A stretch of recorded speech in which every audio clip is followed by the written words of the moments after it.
Even the most experienced contractors can find themselves facing a dissatisfied homeowner and the possibility of legal action.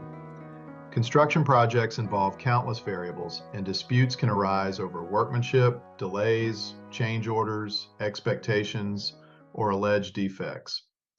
When a homeowner threatens to file a lawsuit, many contractors assume they must immediately prepare for litigation.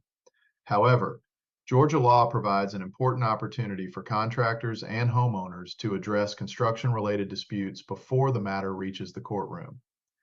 Under Georgia's Resolution of Construction Defects Act, RCDA, commonly known as the Right to Repair Act, homeowners are generally required to provide notice of alleged construction defects and give contractors an opportunity to inspect and potentially resolve the issues before filing suit.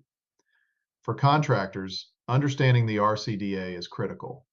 The Act provides procedural protections that can help ensure disputes are handled fairly and efficiently. If a homeowner files a lawsuit without first complying with the RCDA's requirements, the court may stay the case until the homeowner fulfills those obligations.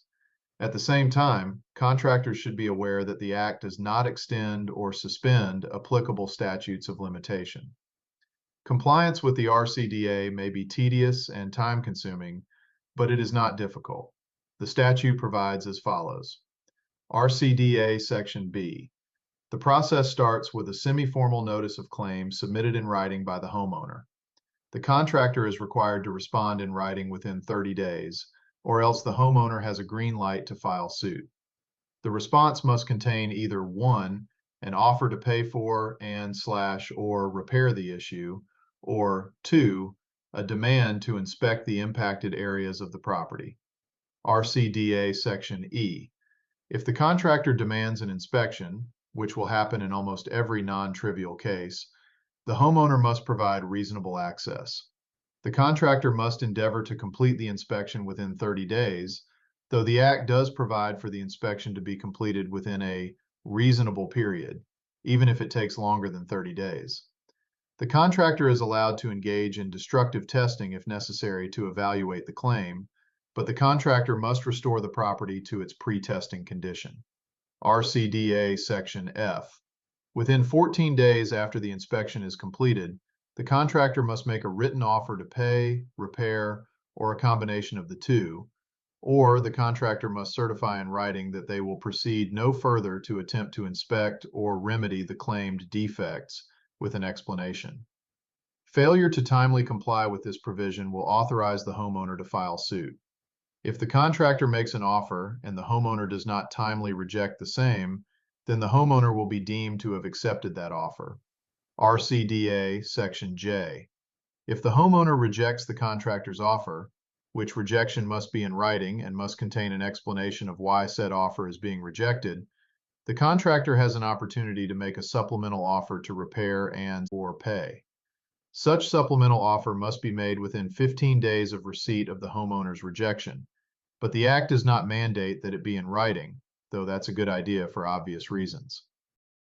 RCDA Section M provides that if the homeowner rejects a reasonable offer made by the contractor, then the homeowner's recovery will be limited to the fair market value of the offer or the actual cost of repairs made. Or, if the contractor's offer was for payment of money, then H's recovery will be limited to that amount. In addition, the homeowner will not be entitled to recovery of attorney's fees.